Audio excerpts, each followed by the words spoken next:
need that. I thought it was a Kanye video to say that. I was like, where's Kanye? I know he's here. Cracked up at that.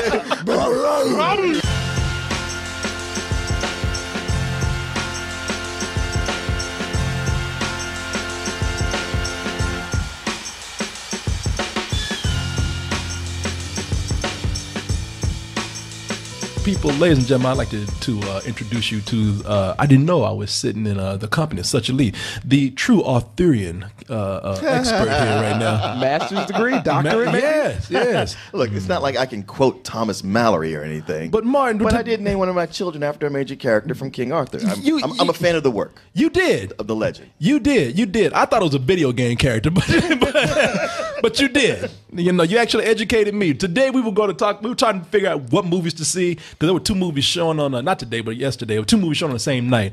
And Martin like, well, me being the true Arthurian expert right here, I believe I am the candidate to go see this motion picture right here.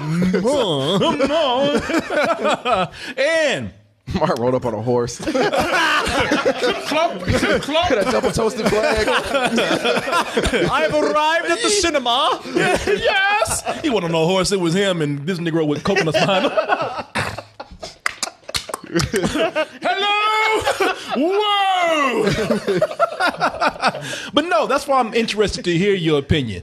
Because there's been so many. Listen, I'm not on no high horse on this. I'm no expert on this mythology of this lore. Plus, there's been so many interpretations, reimaginings of the Arthurian mythology out there. But this one, when Guy Ritchie gets a hold of this shit, it is cover. Yeah, it is a completely. I can guarantee you ain't never seen King Arthur like this before.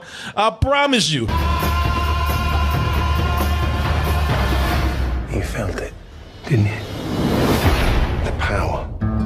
Oh, you saw a lot of different things. The Arthur running them streets out there, posing with his shirt off, and and doing the whole Conan thing. The whole Conan. We got hoes and prostitutes up in here. Martin right now saying this ain't nothing like I've seen before, but that stone and that sword is there. Yeah, he does have that. There's someone named Arthur. His name is Arthur. There you go. Yeah, and the thing with this movie right here is that, first of all, in these kind of films, it's Martin, you tell me, because it seems like a lot of, maybe King Arthur was the first one, but it seemed like a lot of things that we have seen before. For example, a little advice for all you kings out there. If you have a brother, kill that motherfucker, man. Right. Immediately. Yeah. King Arthur's daddy, Scar. Yeah. If you have a brother and you king, your brother gonna be scheming on your ass. He's gonna have a knife ready to put between your ass at any moment. Is there any story where the king's brother is cool? No. If he ain't trying to kill you, he's trying to fuck your wife. Right. Or trying to kill your kid. It's Or all of the above. all of the above in that Same order. damn time. Yeah. And that's what you have here. Was it Jason Banner? Eric Banner. Eric Banner. Who cares? Bruce Banner. Yeah.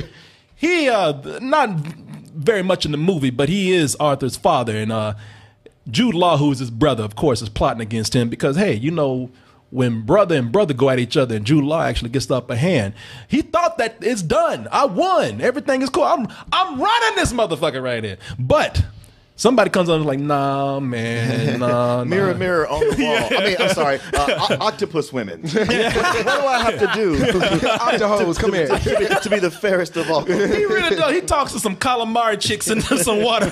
Yeah, and the toll to pay to talk to them is pretty high. Yeah. Yeah. It's like two hot octopus chicks and one fat ugly one that looks like Ursula. Yeah, it's like Ursula Yeah. and her two sisters got melded together. And they said, you didn't get this shit right. Now, here's the deal. You ain't gonna ever have it. But if you really want to try, I'm gonna tell you what's up. Your nephew's still out there. He's the proper heir. If he gets a hold of that sword, he's gonna be the one to pull it out. That's your ass right there, because everybody gonna say you a bitch, and they gonna know who the real king is. Of course, he has to stop that, but it's not gonna be so easy, especially with the greatness that and the fate that awaits Arthur himself. Now, I'm gonna tell you something about this right here, man. Out the gate, this movie is crazy. Yeah. When it first came on, I was like, wait, did they put in Warcraft instead of King Arthur? Yeah, man. Because at the beginning of it, they go straight up Lord of the Rings. I'm not talking about in that subtle storytelling kind of way. No, they go right into those epic, insane battles. The one with giant animals and magic everywhere, and there was this giant bats and giant rats and snakes and all. Man, it was it's crazy. And you know, when I said at the beginning, I said, all right, you know something, you go ahead and get this out the way. You get it out your system. You know, because you got to pull the audience in. You got to get big, go big. And I'm like, okay, y'all run out of steam and kind of settle down after a little while. Like a kid with too much sugar. No. It's like they snorted cacao. Got that cacao. We just talking about snorting chocolate. That's what I'm on right now. That's why I'm acting so crazy. But this movie is way crazy. It had way more cacao. Keep up with this movie. No, man, it's on a other level right here. You know what I'm saying? Oh yes. This shit makes Monty Python look sane. It does. It really does. This shit makes Guardians of the Galaxy look like a drama. Yes, it does. You know, when I'm watching this is King Arthur straight up for the video game, the short attention span video game and comic book generation. This is like if somebody asked you about King Arthur.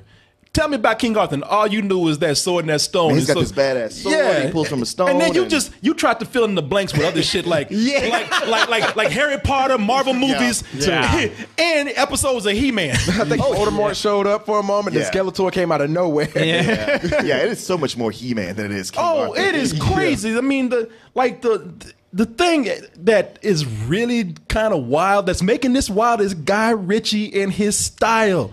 Everything that he does, every little action that you do, every turn, every walk has to be, you start out slow and you speed up a little bit. Honestly, with this movie, I was like, okay, Guy Ritchie has truly established himself as the British Zack Snyder. Because it's all those same tricks. The whole time watching it, I kept feeling like I was watching Sucker Punch again. Toward the end, there's a lot of Batman v Superman stuff that goes on. And I was just like, man, is he making a movie or just a demo reel? Well, because I almost say he wanted to do a greatest hits of all my camera tricks and everything I've ever learned. I mean, I can understand pulling the sword from the stone, and even that is a little overdone. A little.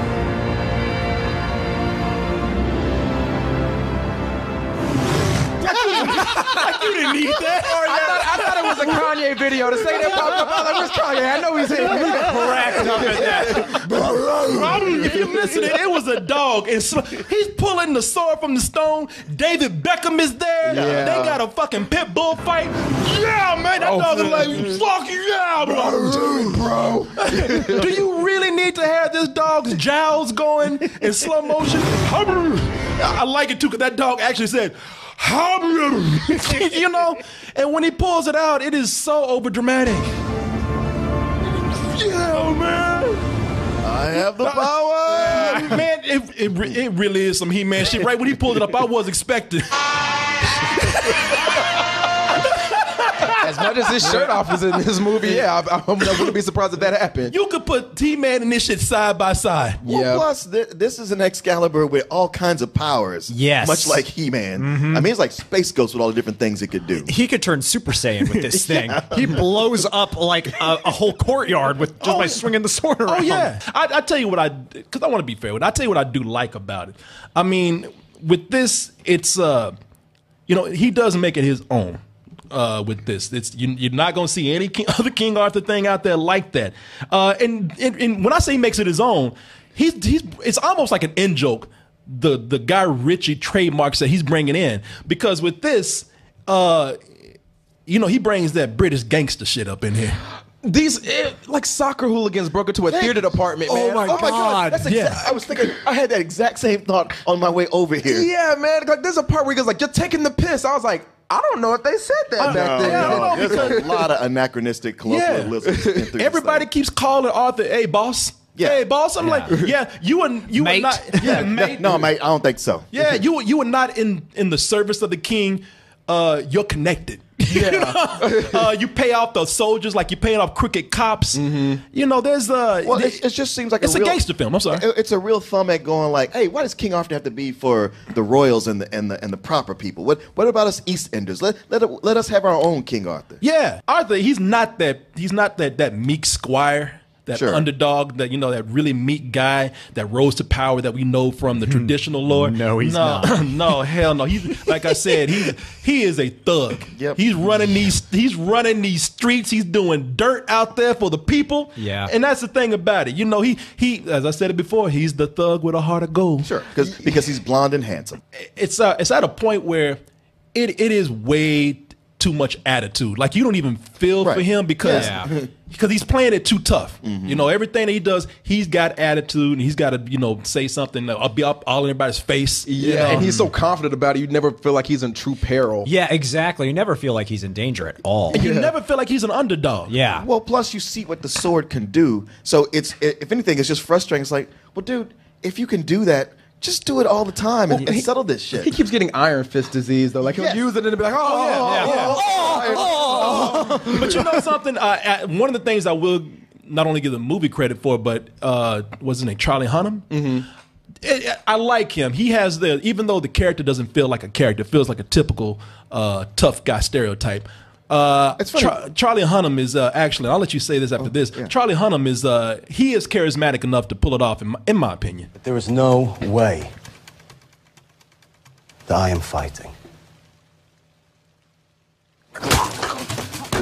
Damn, you motherfuckers didn't see that coming right there. I like the way. What charisma? Yeah, if they couldn't see that coming, they deserve to get. I know. Shimon Hansu was like, damn, that motherfucker kicked me for real. But even when Arthur's a baby, even when he's a baby, he got attitude.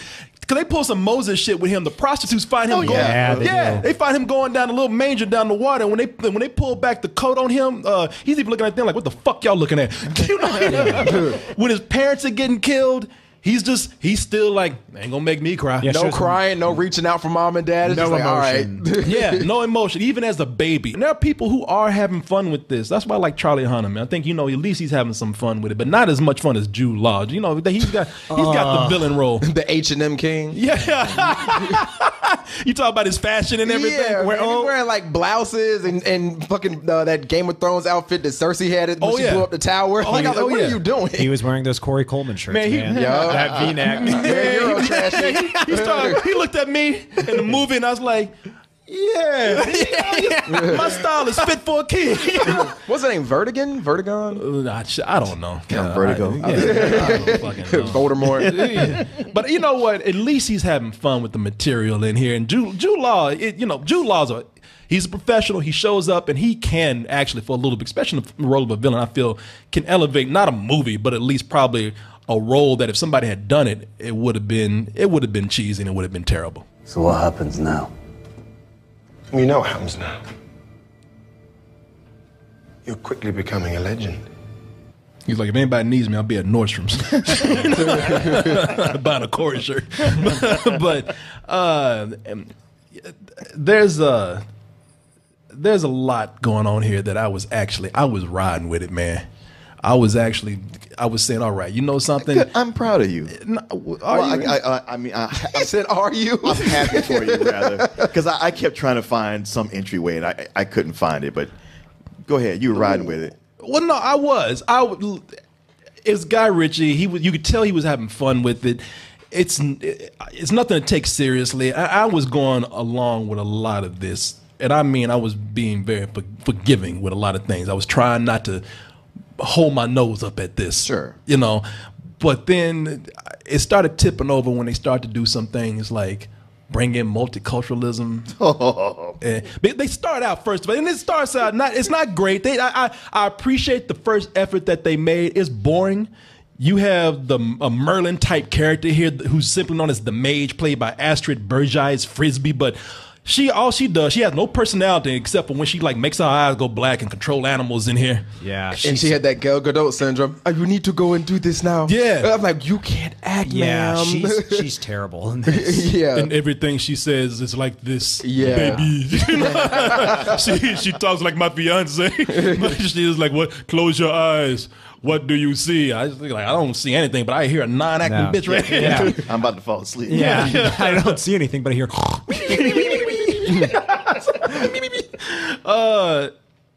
But this is okay. This is when they really mess up, man. This shit here. I tried to hang with it. At a point I couldn't hang on no more. I lost my grasp screaming, man.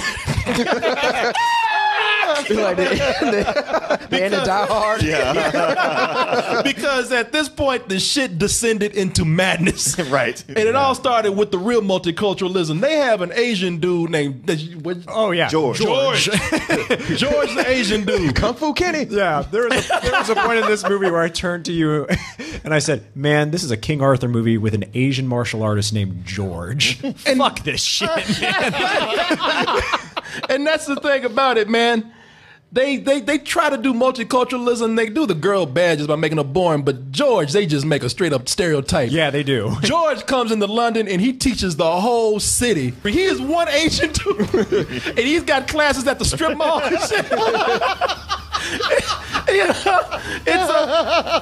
And it's city, man, and you know, that's when you know what? That's when the movement. I said descends into madness with Asian George.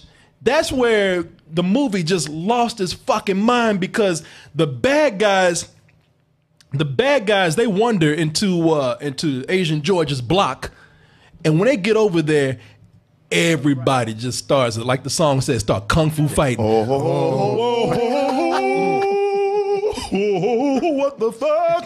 It's the funny thing about it is the dudes that are doing the kung fu fighting, they don't even fit in this time period. No, they don't. If you look at them, you got like Jason Statham over there. Yeah, these are fucking bouncers from the pub down the street. They got tattoos and tank tops on. Tank tops, yeah. Mm-hmm. And this is where I turned to Gertz, and I just looked at him. I'm like, where the fuck am I, man? Yeah, I heard y'all giggling this whole movie, man.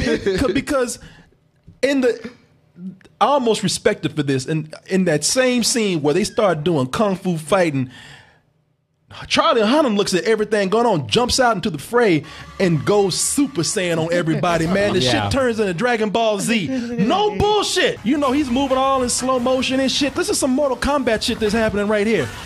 This is where I looked over at Gertz and I said, this is the most fucking insane King Arthur I've ever seen, man. I'm like, what the hell is happening here?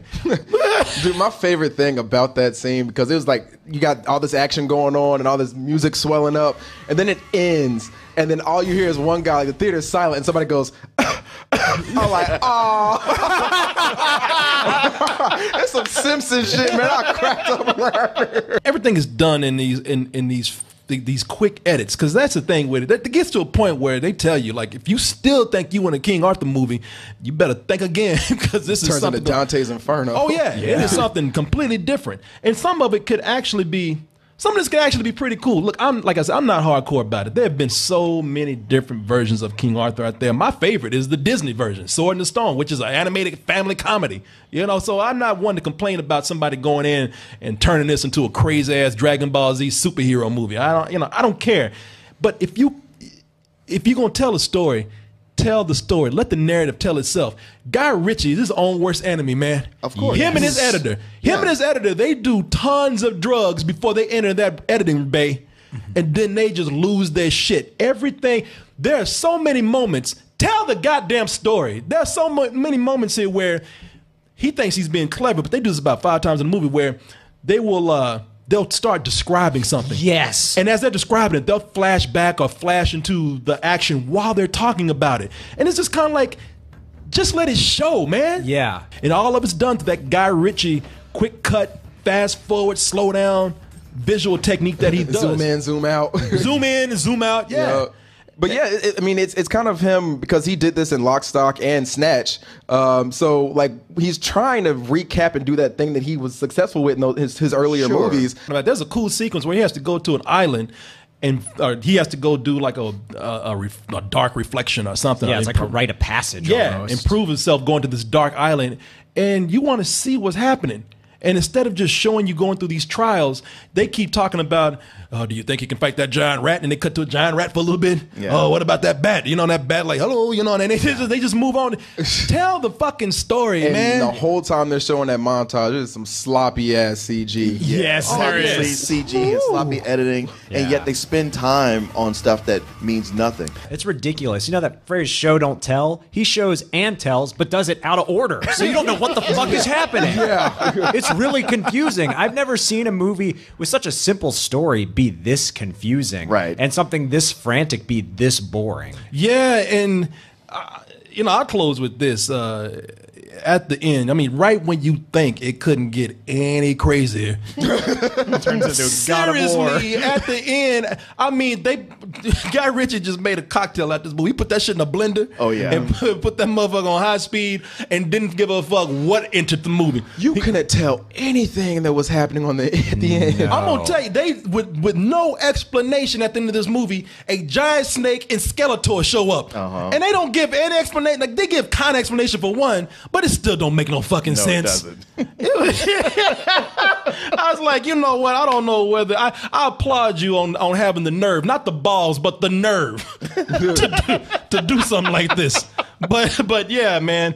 I honestly, I'm caught. I mean, you know, let me. I'll let y'all go around and finish, please. You know. Are we giving ratings? If you want, unless you got something else to give. Are we giving ratings? Are we done? No, please, y'all take it, man. Take the floor. Girls, go for it. Well, I think we've pretty much summed it up. It's a poorly edited mess, and it's a classic story done in such a way that feels like it's at odds with the story it's trying to tell. Yeah. Something like Snatch, and even Sherlock Holmes. There was a reason for that franticness, that style. Here, the reason is, well, I'm Guy Ritchie, and that's what I do.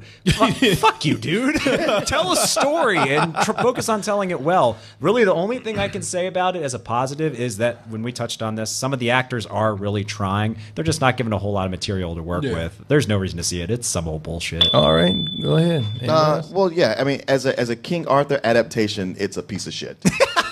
But as just an action movie with special effects, it's a loud, overly done, extra boring piece of shit. It's what you said. Like, it's so frantic that there's a point where you just get numb to it. And it's like, man, if this connected and meant something, I could go with it. I want to go with it. I don't want to sit here being miserable. But this movie was so bad all throughout today. I kept having these like little mini flashbacks, these little nightmare flashbacks that I was still sitting in it again. Guy Ritchie movie. Charlie's coming for me. You were living a Guy Ritchie movie? It kind of was that. Charlie held him. No.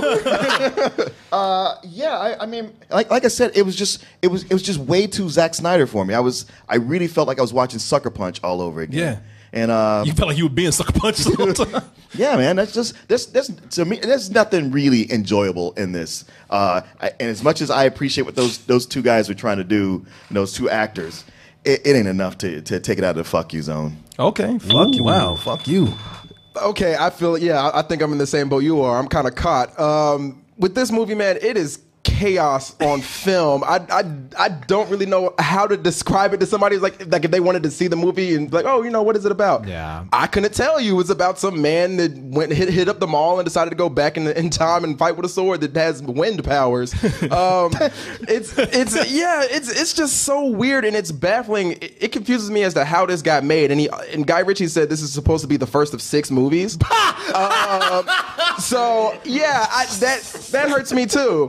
And earlier you said, you know, this is something for the short attention span, the gamer people out there. No, I am a gamer, and I couldn't make out what was going on. Like this movie is the hottest of messes that I've ever seen, not only from Guy Ritchie but from a director. Period. This was worse than The Man from U.N.C.L.E., and that movie pissed me off. This movie made me furious. Fuck this movie. Damn. Oh, okay. Oh my god, fuck this movie. You caught up between bullshit and fuck you? Yeah, I was caught up between bullshit and fuck you because I was like, oh, you know, maybe there were some things about it I liked. And I was like, well, no, even those people that were trying and it just kind of gave up and fell on their own swords. Yeah. You know, I what disappoints me the most is that this is wasted opportunity because it's a good looking film. I mean, seriously, it's sharp looking and they capture this. I mean, being that it is a comic book movie, they do capture the framing and feeling of a graphic novel or a fantasy book, an illustrated fantasy book.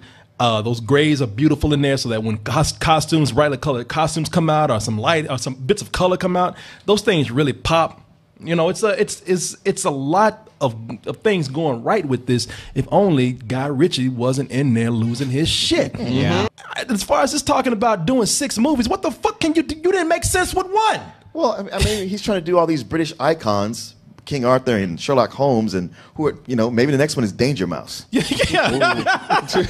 You know what? The cartoon Danger Mouse makes more sense than the shit he did with human beings here. Yeah, I was trying to be kind of nice about it because I was going to say, well, you know, if you don't take it too seriously, you can probably enjoy it as a rental, and some people will. Y'all know me, man. Look, if you are too addicted to your style, because that's what it is. He is addicted to the slow-mo, fast-motion technique, and he's addicted to quick cut editing. He does not need to go to rehab for drugs. He needs to go to rehab Editing rehab. for editing rehab, man. Filmmaking rehab. He has a problem.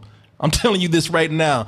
I'm not even mad about it. I'm giving some tough love right here. This is some old bullshit. I wish it could be better, but you know, you need to go get yourself checked out, man. No, Jesus. No, Jesus said I ain't taking on that problem. Oh God, no! Guy Ritchie's the New Testament. No, Yeah. no. Jesus uses the cross as a weapon. There are lots of reasons why not. You know how bad it is. I was sick. I told you I was sick. I actually thought the movie was a fever dream I had, man. Yeah. You know, It plays out like one. It really does. It does. It almost you get out of the movie sweating. You know, like you've been tossing and turning. Now, what the fuck did I just see? Those are the most long faces I've seen in the theater. Even after Why Him, they weren't that depressed. But and those people were just like, what? I don't know what I saw. Where am I? Yeah, this is insane. I might have actually. You know who fucked it up? I'll tell you who fucked it up. That goddamn dog, man. I was like, you didn't need that shit in there. I hope Zack Snyder and Guy Ritchie never make a movie together. Nobody would walk out of that theater alive. That theater would be in crumbles by the end of it. It's insane.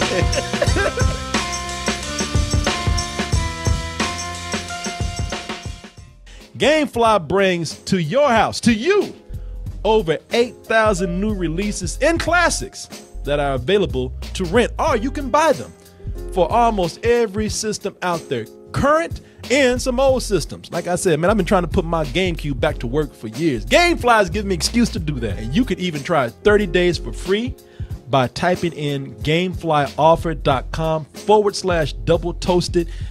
And when you do that, you'll get 30 days for free of games and movies. Get all those things, all of them at once. Just stay in the house. Don't go nowhere because they're all going to get brought right to your mailbox. You can also bring the element of surprise every month to your home in the form of a Loot Crate mystery box. In that box, I can't tell you what it is, but I can guarantee you it is the best in geek and gaming gear. Some people say it's like having Comic-Con brought right to your home. You don't have to leave the house for nothing. You're getting all kind of stuff. And everybody likes a little surprise every month. Just a little bit. And here's another surprise for you. You know, if you go to our link, trylootcrate.com/double toasted, and you type in bridge 10, that's the word bridge and the number 10, you can get 10% off, a 10% discount on your first crate. How's that for a surprise right there?